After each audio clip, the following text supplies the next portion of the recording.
Hi everybody, welcome back to my channel. Today I'm going to be talking about my top reads of 2022. All of these books are 5-star reads, and there were a couple others that I rated 5-star reads, but honestly these were the top 5 books I read for the year. The first book on my list is Once More Upon a Time by Roshani Chokshi, and this was a cute little novella about finding love again in a marriage. So basically this prince and princess, they get married and they have this curse upon them where after a year they're no longer in love. The princess doesn't want to go back to her family. She wants to be free. She doesn't want to be stuck in a loveless marriage, but she also doesn't want to go back home. So she goes on this quest. She goes to a witch for help, and the witch says, well, you gotta go get this thing. Forget what it was because it's been so long since I've read it, in order to get what you want. And the prince joins her because in order to maintain the kingdom that he has to be in love. And so his goal is to maintain his kingdom. He doesn't want to be in this loveless marriage anymore either, but he wants to maintain his kingdom. So they go on this quest for these very specific reasons, but they find something else instead. They actually find love, which is so cute. So it's a prince and princess fairy tale without the usual typical, and they lived happily ever after. I just loved the idea so much, and the author really creates such a believable world despite it being a fantasy novel, or a fantasy novella rather. In a way, from a real world perspective, it's trying to maintain the love that you have. I'm married and I've been together with my husband for a very long time. We were together for 12 years before we actually got married. So it's there is that work of maintaining your relationship. And so from that perspective, from an older perspective, I really related to what this little story was meant to be. The next book on my list is Strange Planet by Nathan W. Pyle. And this is just a small collection of one-shot comics.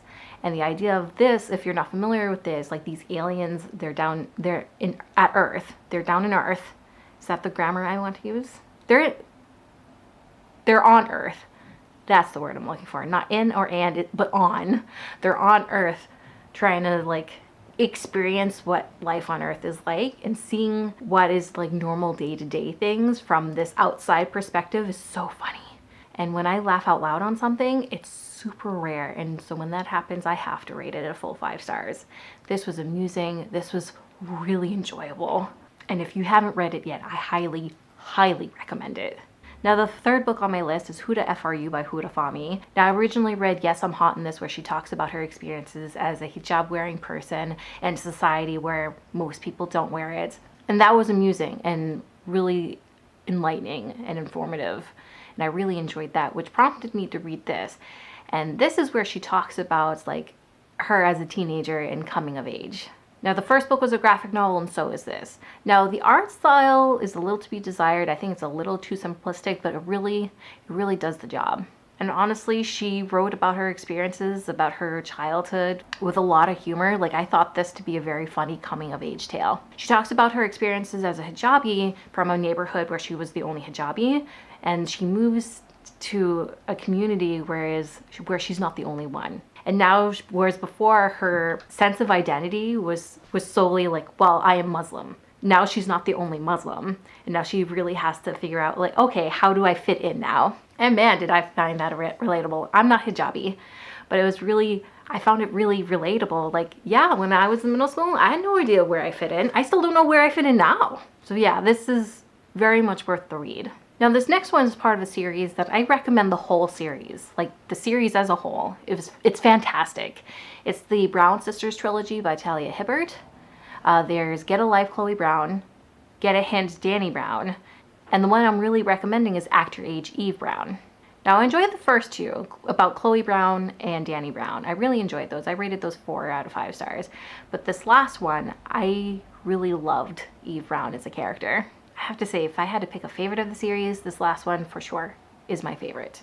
Her older 2 sisters really have they know what they want to do in life, and it seems that they have their life together, whereas Eve Brown, she's the baby, and she really doesn't have a whole lot going for herself in regards to the family expectations. She can't hold down a consistent job. She's not in school, and she's kind of just living off her trust fund.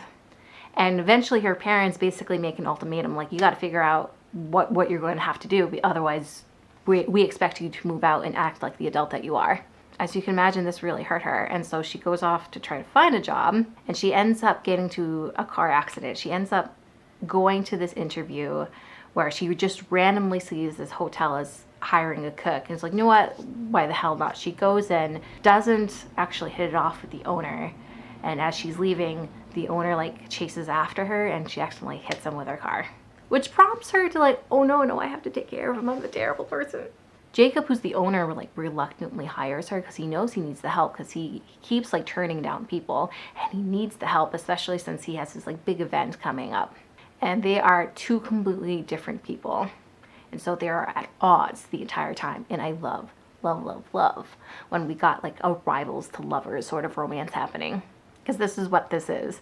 They reluctantly start to work together and they reluctantly fall in love. And now they have to deal with their own baggage because they each individually have their own issues. They have to work through it to try to make this relationship work. And it's so amazing. Because like I said with the first book, I really like it when couples really have to work to make a relationship work, because I'm clearly at that point in life myself. And also like my favorite trope is like when the grumpy guy has a relationship with this like fun, quirky character, and Jacob really fits into like the grumpy guy trope.